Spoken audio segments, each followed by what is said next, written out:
Hi, Markuann. How are you? Hey, Crystal, good morning. How are you? I am good. First of all, congratulations on this amazing. I have loved this series since it first started. You have done an amazing job with The Godfather of Harlem. And what's to me so great about this series as each season gets better and better, which a lot of times when you start out on that high, the first season was great, it doesn't always continue. It feels a little disconnected sometimes for viewers as it goes forward, but season five, I'm locked in like the very first season. So congratulations on that, first of all. You know what you said, season five. I'm hoping the film gods give us a season five because Season we're in four. season four. We're in season four, but speaking into the universe, Crystal, I was speaking it into existence. So season yeah, four is great yeah. for several reasons. I really am loving this. The fact that we get a chance to see the beginning of Frank Lucas and Bumpy's relationship. But first, let's talk about this series because it feels so authentically Harlem, and knowing that you grew up there, and have so much history, in the city and in the culture, the music. It makes sense that you are very good with being able to make sure the music is so fitting and goes so perfectly with the script. Can you talk about how this happened for you? How were you able to bring this amazing series starring one of the best actors of our time, Forrest Whitaker, and you holding your own in there? Junie is holding his own in there with Well, Bumpy. Tell us how this started. well, it really started out in Lenox Terrace, and if you know about Lenox Terrace, it's one of the most affluent places that people strive to live in Harlem, from athletes to politicians to musicians. It was a place to live at. And I used to go up there every Sunday, and my godmother, Margaret Johnson, she was played by Demi Singleton. She was Mhm. like, baby, stop at the deli, get me some rye bread with mustard and beef tongue. And I was like, beef tongue, whatever. But we used to Yeah. go there. I used to go there, and she used to tell me these magical stories. I mean, it was like story time. And this was almost 18 years ago. She would tell me how she used to walk out of a tenement building and smell fresh laundry hanging out of the window, or walk past James Brown's the Apollo and look up and see James Brown's name at the marquee, or Mhm. walk past Sugar Ray Robinson's barbershop, look outside, you may see Sugar Ray Robinson's pink Cadillac, or you may Mhm. hear Sam Cooke's voice coming out of transistor radio. But she also told me about how in Harlem at that time was one of the most tumultuous times in America because people migrated from the South African Americans trying to escape Bull Connor's water hoses and his dogs. And how her grandfather, the streets know him as Bumpy Johnson, but his name is Ellsworth Raymond Johnson from Charleston, South Carolina. How he didn't come up here to become a gangster, but he actually came up here to become an attorney like Malcolm X. So when the Bursa found out that Ellsworth Raymond Johnson was attached to a man of color, they said we don't give financial aid. So he took the cards he was dealt and he played it the best way he could. He was the Mhm. first African American that sat down with the five families, Lucky Luciano, uh, Maya Lamptey, Bugsy Siegel, Frank Costello, Vito Genovese. They allowed him to sit at that table and use Mhm. conduit to bring in dope into Central Harlem. So I made her a promise 20 years ago that we'll get the real story, not the story that you saw in American Gangster Right. or the Cotton Club, and who her father was, her grandfather. Oh, that is beautiful. I knew it felt real, and it felt Yeah. like that we are actually getting a chance to know the man outside of the gangster. Because I think a lot of people celebrate and we kind of honor that gangster mentality, but this series actually allows us to see the man and to see the internal conflict as he's trying to be who he really truly wants to be, and the streets are pulling him. The Italian families are trying to manipulate him. Can you speak a little bit about just the confidence that he had to have in knowing who he was to be able to make some of the decisions that he's making as he's trying to lead his crew, but then also he, I think, was reminded of who he was with his interaction with Malcolm X. Well, if history repeats itself, number one, people, if you knew the legend of Bumpy Johnson, he was an avid chess player. There's Mm-hmm. rumors that he beat Bobby Fischer in chess. So he looked at the world as a chess map. Mm-hmm. The Italians dealing with African American mobsters that wanted to knock him out his off his pedestal. Mm-hmm. So the way Bumpy does, he's very calculated. I Yeah. mean, like I said, he wasn't just a gangster. He read Shakespeare. He read Nietzsche. He has self-published poetry out there, Wow. so he taught himself to be able to be recognized as a person of color who's very intelligent and not, who they thought we were. Like we were just subjected to being stick-up kids and robbers. But he was fighting for Harlem. Harlem was an inlet, Mhm. from Pleasant Avenue in East Harlem to West and Central Harlem. Harlem was his playing ground. I love that. I love that because, like I said, it's not glorifying the violence that we've been doing for so long. It's actually showing us the man and the dimensions of that.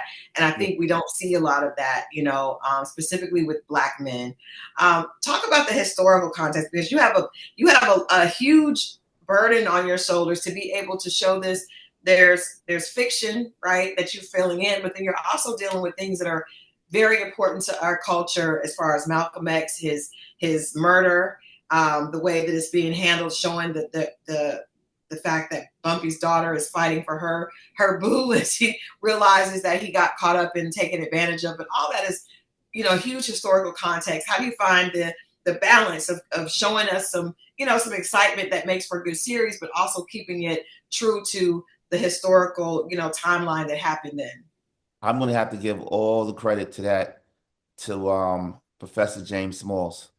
Professor James Small is an African American historian that's well known in the community. He was actually Malcolm's sister's bodyguard when Malcolm got assassinated. So I wanted to make this as authentic as possible, from the music to Mm-hmm. just showcasing what really happened through somebody's eyes. I mean, I wasn't born in the 60s, so I brought in James Smalls, and James Smalls actually made sure that everything was correct, from the mannerisms of the Muslim girls in training to a Muslim man to just the music and the clothing. Big shout out to Sarah Lux, but he was there because he was instrumental, because he was there. So I looked at it through his eyes. Yeah. You all have done an amazing job. We got to talk about Forrest Whitaker. I can't Uh, imagine anyone else playing this character. I did research on Bumpy Johnson and I mean, you guys got this totally knocked in. He's played a lot of memorable characters. Like I said, he's one of the best, ever. But he has taken on Bumpy Johnson to where I almost am now probably going to look at him and think of Bumpy Johnson moving forward. Talk about just how, from your perspective, Forrest has been able to embody this character and take it to an entirely different level than we've seen in the past. well, fun fact: Forrest didn't commit to playing Bumpy at first. Forrest committed to producing it with me, and Forrest has became my big brother. And he was like, "I love your energy. I love what you're doing. Let's see what can come out on paper." Mm-hmm. It was down to the last hour where Chris Brancato wrote the script. We went through like 13 scripts, getting notes from ABC, and we were like, "Oh man, as far as going to do this, as far as it's going to do this." Forrest is locked in to produce with us. When he read the script, he said, "Yes, I'm ready to take on this character." Because as an actor, you want to see what comes off the pages. You just don't want to commit to something that you feel that you can't. Uh, his method, is miser. Like he becomes characters, and when I'm in the sandbox playing with him and Giancarlo Esposito and Vincent D'Onofrio and all these Chaz Palminteri and all these heavyweights, it's like wow. So Yeah, watching Forrest transform into Idi Amin, and then watching him transform into Ellsworth Raymond Johnson is just yeah. just magical. Yeah, it is. I'm enjoying it, and it's just it's fun as a viewer and a fan of his to be able to see him take on another character and totally just define that character at moving forward. I would be remiss. We are Lenox and Parker is an African American publication that celebrates Black excellence in its entirety, and you are the embodiment of that, being an HBCU graduate, growing up in Harlem, being a part of the music industry when it was at its helm with your brother. Can you tell us about just how important all that was to lead you where you are? Because I think a lot of times we see people in these positions, executive producing this amazing series, but can you explain how that Morgan HBCU, education and growing up in Harlem, being a part of the music industry through your brother at his height, all led to what you needed to do this today? Well, it was a blessing going to Morgan. I mean, just seeing people that look just like me from all over the country, whether you're from California, Ohio, Connecticut, it was a wonderful feeling. I mean, I remember when I first got to Morgan, I went to Uncle Harry's, they had karaoke, or went to Hammer Jackson was dancing, it was just like, wow, this is a whole different vibe and culture for me. Being on tour with my older brother, I mean, he opened the doors for me to be able to see a different culture, a different world, coming from Far Rockaway, Queens and Harlem. That's all I knew at the time. But being Yeah. able to do a show in Chicago and do a show in Detroit and Connecticut, it just opened me up to, wow, there is a big world out there, and it's more than Yeah. just Harlem and Far Rockaway.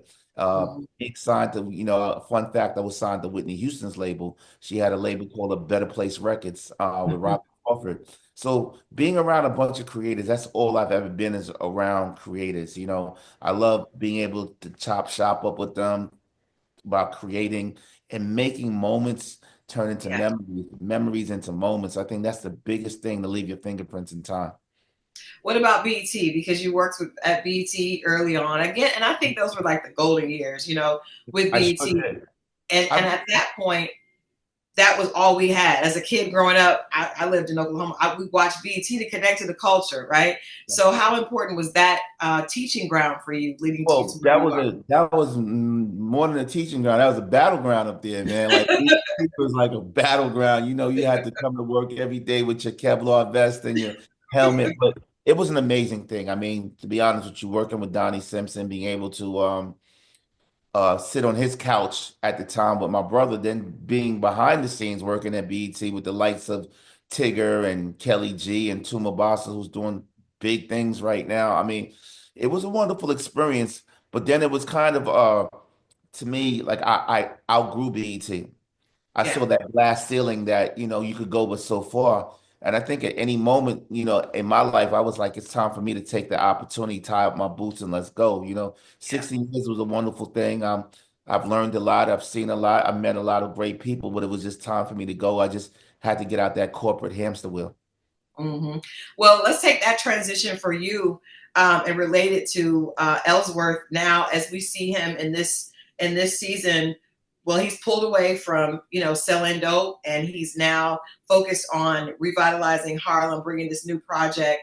But in order to do that, he had to make a big boy move and decide I'm not taking any money from the Italian, even if that causes a breakdown in our relationship. But that has to take a lot of definitely strategy, but also courage. And I think a lot of African American entrepreneurs, we have that. It's like, do I sell? Do I go? Do I sell out and do this, or do I really trust myself and my brand and what I'm trying to build? What do you think the message is in this story, in this season The for season is Bumpy? about betting. The season is about betting on yourself. Because at the end of the day, right, all you have is yourself.